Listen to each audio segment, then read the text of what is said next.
which is heard on Thursday nights at this hour, is taking its customary summer holiday. Suspense returns to the air 6 weeks from now on Thursday, August 31st.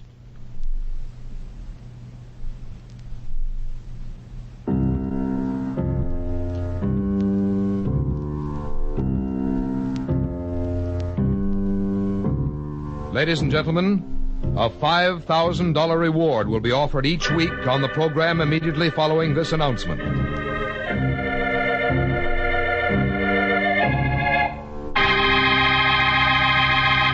You out there, you who think you've committed the perfect crime, the perfect murder, that there are no clues, no witnesses, that your identity is unknown. Listen. Somebody knows. Yes, you, wherever you may be, no matter where you're hiding. Somewhere, sometime, someone listening to this program is going to bring you to justice. Yes? Somebody knows.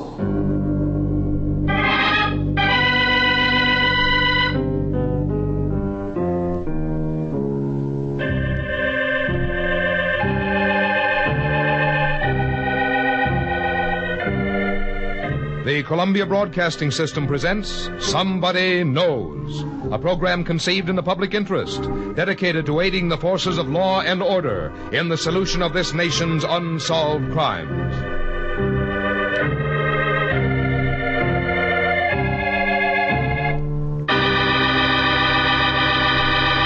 Ladies and gentlemen, we're going to recreate for you tonight all the known facts in an actual unsolved murder. Somewhere, someone among you has had contact with the killer or killers. Someone whose identity need never be known has seen evidence or possesses information that can lead to the solution of this crime. In the public interest, the Columbia Broadcasting System offers $5,000 reward for evidence or information leading to the arrest and conviction of the killer in this unsolved murder. We ask you then to please listen carefully, for you may be the one to win this reward. Somebody knows. It may be you.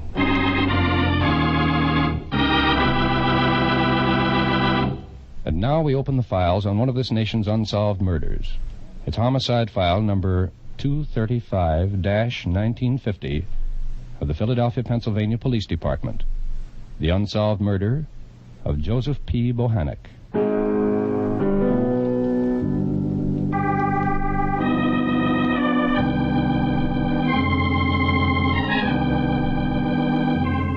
It's 2 hours and 20 minutes past midnight. Monday morning, April 10th, 1950. Red car number 13 of the Philadelphia, Pennsylvania Police Department cruises slowly along in the almost deserted vicinity of Broad and Carpenter Streets in South Philadelphia. As the red car approaches the intersection of Broad and Carpenter, Patrolman Harry Bunting and Sergeant George Chester look toward the Atlantic Refining Company filling station on the northwest corner. It's well lighted, and the night manager is plainly visible within the office. He waves a cheerful hand in greeting. No trouble there tonight, Harry? It doesn't look like it. What's the time? 2:20. Well, we'll be around again in an hour. Yeah. Number 11 car. Number 11 car. That's not us. Disturbance at Broad and Fitzwater. Car 11, Broad and Fitzwater. Got it. It is now 2 hours and 30 minutes past midnight. Monday morning, April 10th, 1950. And within the office of the Atlantic Refining Company filling station on the northwest corner of Broad and Carpenter Streets in Philadelphia, Pennsylvania.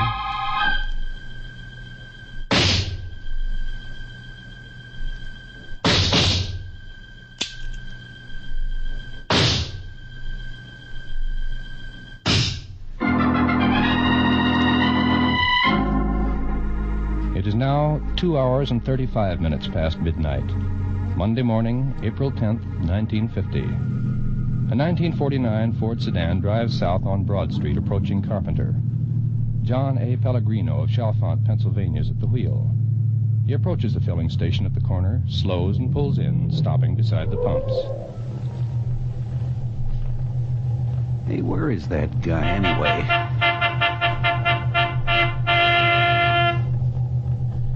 Probably asleep in the office.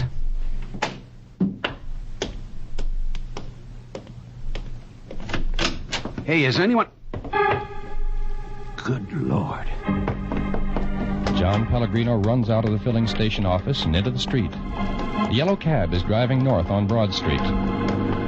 Hey, cab, stop! Hold it, will ya? What's the matter, mister? The police. I gotta get the police. Police, what's up? The filling station, the attendant. Looks like he's hurt pretty bad. We gotta get the police. Okay, mister. See what you can do around here. But I'll probably find a cop before you will. John Banks, the driver of the yellow cab, speeds northward on Broad Street. Near the intersection of Fitzwater Street, he sees police car number 11 in charge of patrolmen Stecker and Donnell. Hey, red car!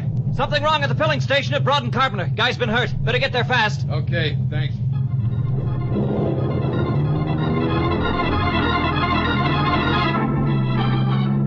Red car 11 proceeds immediately to the filling station and pulls up in the driveway. One of the patrolmen is out of the car and hurrying to the office almost before it comes to a halt. He pushes aside the half-open door, enters the office, and stops. A man lies motionless on the floor beside a show window. In a pool of blood, his head toward the door. A bullet wound is plainly visible in one temple. The policeman bends down, feels for a pulse. Then... Get the emergency car, Donald. He's been shot. This is car 11. Send emergency car to Broad and Carpenter. Hospital case, shooting. Car 11, send emergency car to Broad and Carpenter. In a matter of minutes, the police ambulance is at the scene. The wounded man removed and sped to the Graduate Hospital. There he's examined immediately by Dr. Sylvester. The doctor's report, recorded at 3 a.m., dead on arrival. Removed to the morgue. At approximately the same time that Dr. Sylvester is examining the body, a telephone rings in an office of the Detective Division on the first floor of Philadelphia's historic City Hall. Homicide, Riccardi. Complaint room, Riccardi. There's been a shooting at a gas station, Broad and Carpenter Streets. Right. Brenner's there.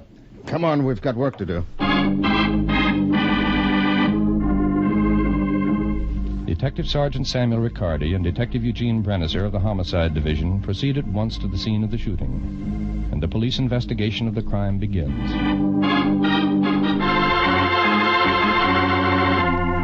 Several officials of the Atlantic Refining Company also arrive at the filling station, and among them is Mr. Philip T. Hopley, supervisor of the company. The following information is given to Acting Detective Lieutenant Charles Brown of the 1st Division at the 15th Street and Snyder Avenue headquarters. His name was Bohanek, Lieutenant. Joseph P. Bohanek. He'd been with us, the Atlantic Refining Company, since October 1945. This past year, as night manager of the Broad and Carpenter Street station. Mm-hmm. What else do you know about him, Mr. Hopley? Well, let's see. He was 38, married. Wife's name is Mary. 2 children, girl 14, boy 7. What's happened at that station tonight, Lieutenant? Well, right now, we'd have to guess. Our files show that Bohanek was the complainant in an attempted robbery and holdup at that station on December 2nd in 49. And there was a successful attempt at robbery just 11 days ago. Yes, I know. Well, this might have been another robbery attempt. And if Bohanek tried to put up a fight and was... Our men are all warned not to resist if any such attempts are made, Lieutenant. We most certainly don't want them to get hurt. Naturally not, Mr. Hopley, but I thought... Of course, Joe did feel pretty grim about the last holdup, but I don't think he'd have done anything. Thought too much of his wife and kids. He'd been trying to get off night work because of them. Oh. He asked for transfer, a day job upstate. Promised to give him one, too. Matter of fact, there's a vacancy going to open up in another week or two. Meanwhile, Detective Sergeant Samuel Riccardi completes his investigation at the filling station, then proceeds to No. 1 Detective Division to learn what information has been uncovered there. Joseph P. Bohanek, 2816 East Castor Avenue. He was the complainant in an attempted holdup at the same spot last December 2nd, Sam. Yeah, I see. The 2 brothers apprehended as suspects released on bail December 13th. We sent out a pickup on him, just in case. Yeah. Well, I'll check back with you later, Lieutenant. What about your preliminary report, Sam? It'll hold for a couple of hours. Oh? Something more important to do? Somebody's going to tell the widow, don't they?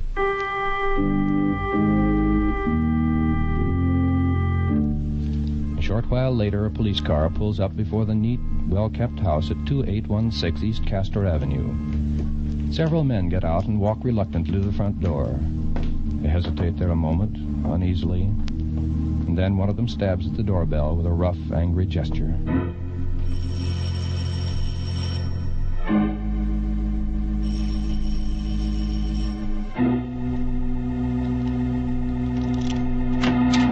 Yes? What is it? We'd like to see Mrs. Mary Bohanek, please. I'm Mrs. Bohanek. Who are you? I'm Detective Sergeant Riccardi, Mrs. Bohanek, Homicide Division. I'd like Detective? The police? What do you want with...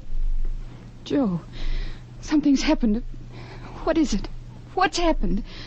Tell me, what's happened? There was some trouble at the filling station, Mrs. Bohanek. Your husband was shot. I'm afraid Joe, shot? Oh, no. No, he couldn't have been. Where is he? I must get to him. Where is he? You said Homicide Division. Then my Joe is here. I'm sorry, Mrs. Bohanek. Joe was such a good man. Why did anyone want to kill my Joe? Joe was such a good man. Why did anyone want to kill my Joe? Why did anyone want to kill my Joe?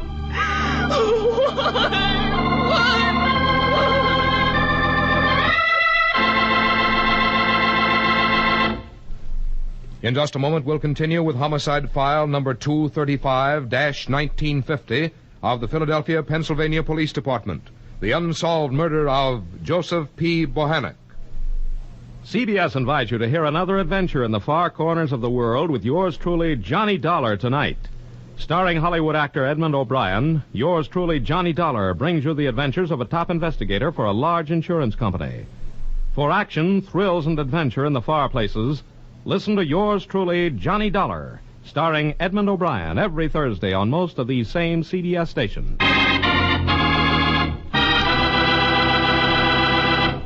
Now, back to Somebody Knows, and a true case history of an actual murder. Now, ladies and gentlemen, we'll continue with the rest of the factual information concerning the unsolved murder of Joseph P. Bohanek. Remember, $5,000 reward will be paid for information leading to the arrest and conviction of his killer. And the name and identity of the person supplying that information need never be known.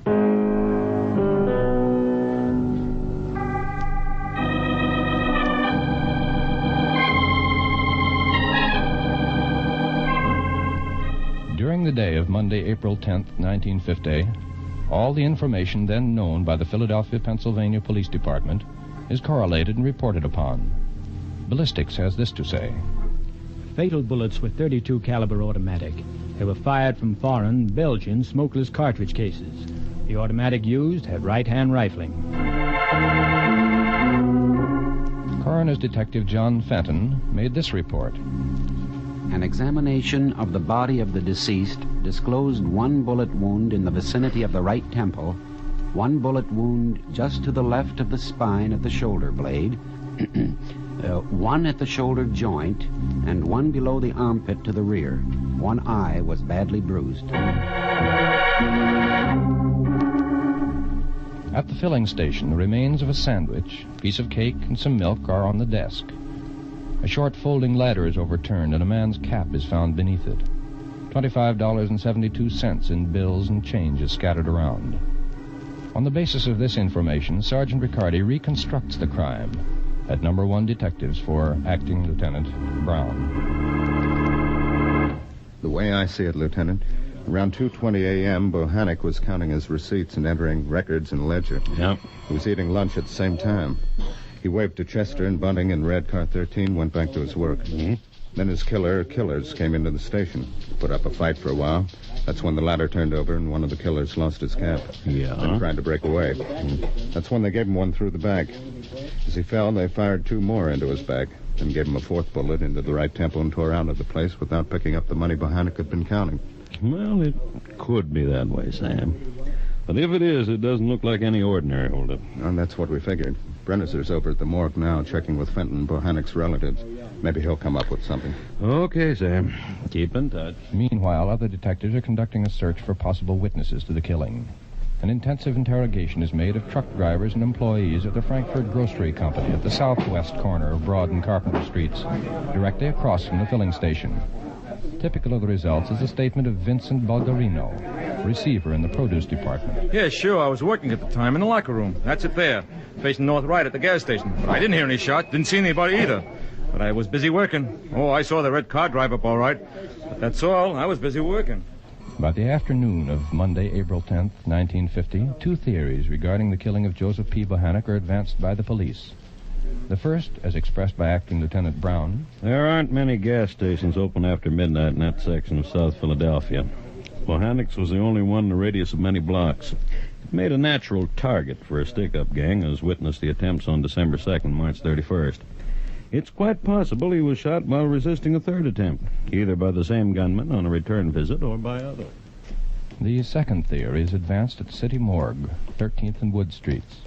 Homicide Detective Eugene Brennizer is accompanying Joseph Bohanek's widow and three brothers-in-law, Norman Franks, Charles Spuler, and Frank A. Mask. An official identification of the deceased is to be made. All right, let's look at him. No. No, I can't. I can't. Oh, Joe.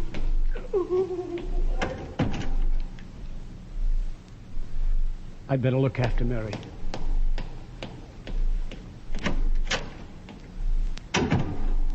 Well, Mr. Spuler?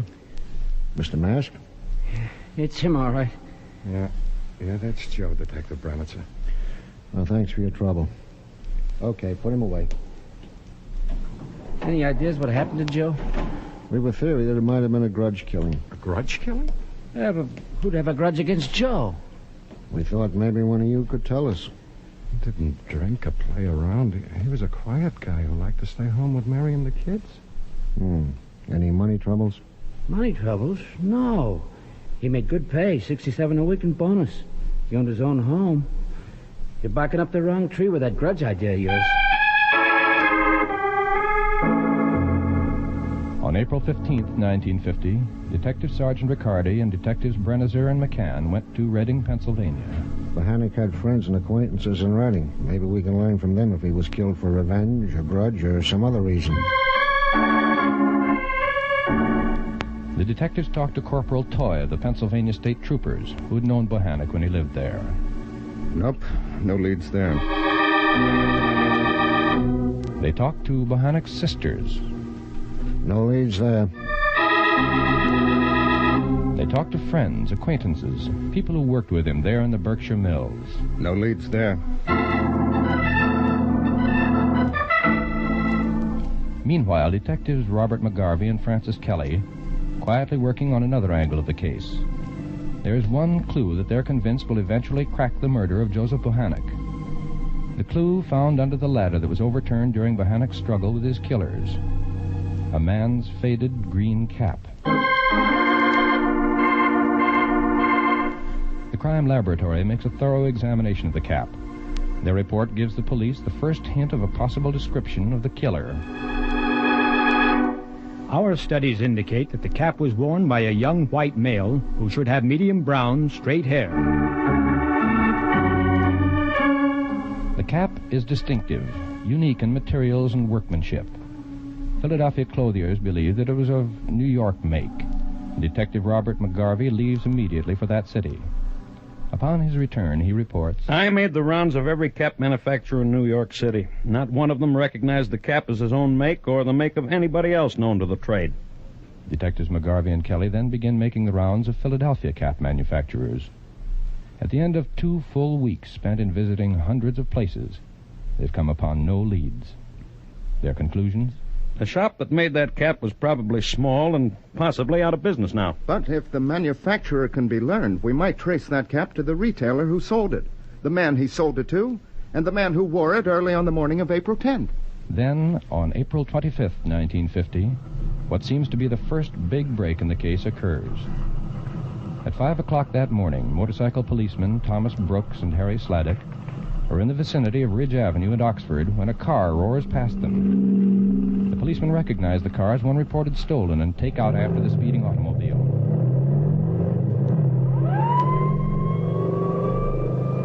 After a chase of several minutes, they succeed in curbing the car and then approach it with drawn guns. You, come out here. 5 youths are inside. They put up no resistance to the arresting officers and are taken to 2nd Detective Division headquarters at 12th and Pine for interrogation. Okay, you've decided to talk. Now let's get it straight for the In the stenographer. 2nd floor interrogation room at number 2 detectives, Detective Lieutenant William Greenhall conducts the questioning. The 5 youths confess to a series of window-smashing burglaries, latest of which is the looting of the Crawford clothes store at 6th and South Streets earlier that very day. Then Lieutenant Greenhall makes a stab in the dark. What about filling stations, boys? Filling stations? Yes, like the one at Broad and Carpenter Streets, for instance. Okay, we'll give you that, too. Sure, we tried to knock it over. Only we knocked over Bohanek instead. Be sure to get this down. All right, boys, start talking. Sure. We'd spotted the joint a couple of nights before. It looked like a pushover, but we wasn't taking no chances, so we gave it the once-over a couple of nights running before we moved in. As the civilian stenographer takes down the proceedings, a full confession is given by 3 of the 5 youths. They tell how they planned the hold-up attempt carefully. They knew of the hourly police car checkups. They waited outside the station at 2 a.m. until Bunting and Chester in red car number 13 came by, waved, and pulled away. Then, while one of them remained outside, the 2 others entered the filling station office. Okay, this is a sticker. Bohanek jumped for the gun and a fight began. Then, when he tried to break away from them,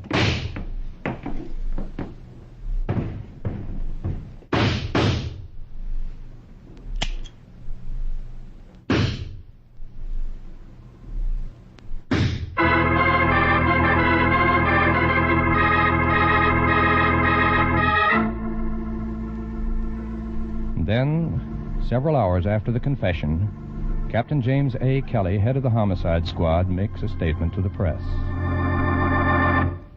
As most of you know, we've obtained confessions to the murder of Joseph P. Bohanek. Those confessions have been repudiated. They were based solely on the reading of newspaper accounts of the crime and not on fact. A typical attempt to get cheap publicity. Now, there's no actual evidence to connect these 3 men with the killing. The killer of Joseph P. Bohanek is still unknown. Unknown? No. The killer of Joseph P. Bohanek is not unknown. Somewhere, wherever this man is hiding, someone of you has seen him today, has spoken to him, knows where the gun is that he fired that night 3 months ago in a filling station at Broad and Carpenter Streets in Philadelphia. No, the killer who took the life of Joseph P. Bohanek is not a person who is unknown. Somebody knows.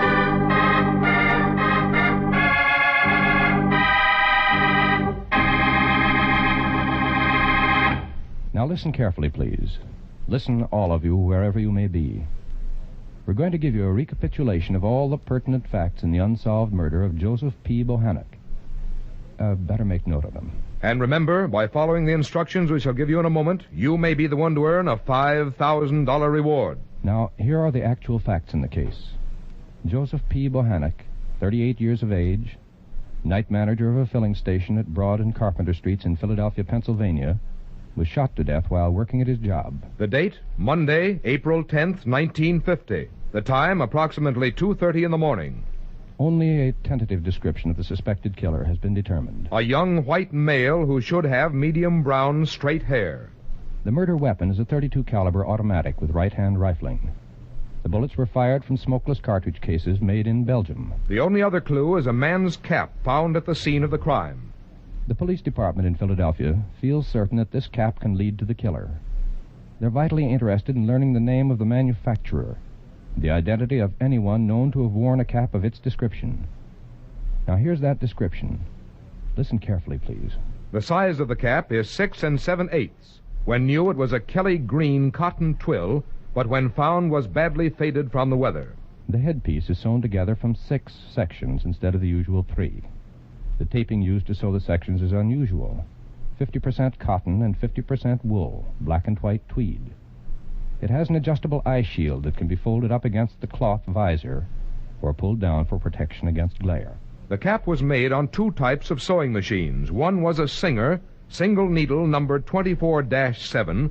The other, used to sew the taping, was a Singer, double needle numbered 24-36. And remember, This cap is the most important single clue, possibly the vital clue in the solution of this case.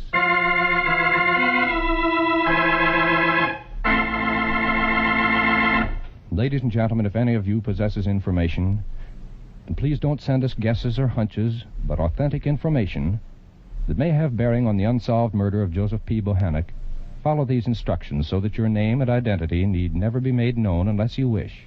Now listen carefully.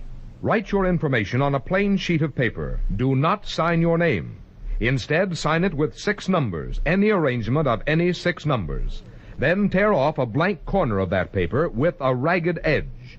Write the same 6 numbers on that corner and keep it. Mail the rest of the paper with the information to Somebody Knows, Hollywood, California. You need tell no one what you have done. Mail your letter to Somebody Knows, Hollywood, California. And if the information you've supplied leads to the arrest and conviction of the killer of Joseph P. Bohanek, we'll announce your signature number on this program. Then, if you don't want your name to be known, go to your lawyer, doctor, or priest, minister, or rabbi. Have him present the torn corner of the paper to any CBS station. In this way, you do not need to appear in person. If the torn corner matches the original paper containing the information, the $5,000 reward will be yours. Remember, you, whoever you are, you whose name need never be known, may win a reward of $5,000.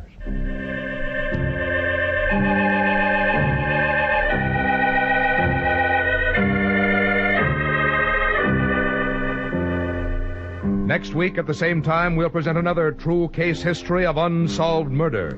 It's homicide file number 49-104 from the records of the state's attorney's office in Cook County, Illinois. The unsolved murder of Frank J. Christensen. You out there, you who have murdered in cold blood and think you've gotten away with it, listen. You cannot escape. There is no perfect crime. Remember, you are not unknown. Somebody knows.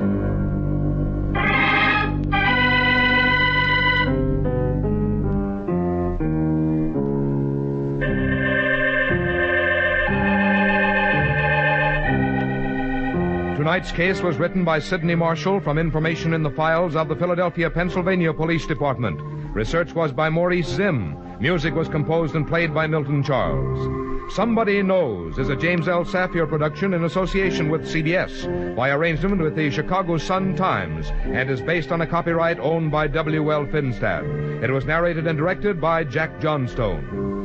In order to be eligible for the reward, letters containing actual, authentic information leading to the arrest and conviction of the killer or killers of Joseph P. Bohanek must be addressed to Somebody Knows, Hollywood, California, and must be postmarked not later than midnight, August 9th, 1950. Arrest of the guilty person or persons must occur within 90 days of that date, and conviction must be within 1 year of tonight's broadcast. If more than one person gives the information leading to conviction, our judges will divide the $5,000 reward among them in proportion to the importance the judges attach to the facts supplied. And in this, the decision of our judges will be final. Until next Thursday at the same time, this is Frank Goss saying good night. And remember, somebody knows. Most cameramen are content to take pictures and let it go at that. But not Casey. When he snaps a picture, he also sees to it that the law snaps the handcuffs on the man he's photographing. Because Casey is the famous CBS crime photographer who is both cameraman and detective. Casey will be dealing with the Lorelei killer in just a moment over most of these same CBS stations. So stay tuned. This is CBS, where you hear Arthur Godfrey every day, the Columbia Broadcasting System.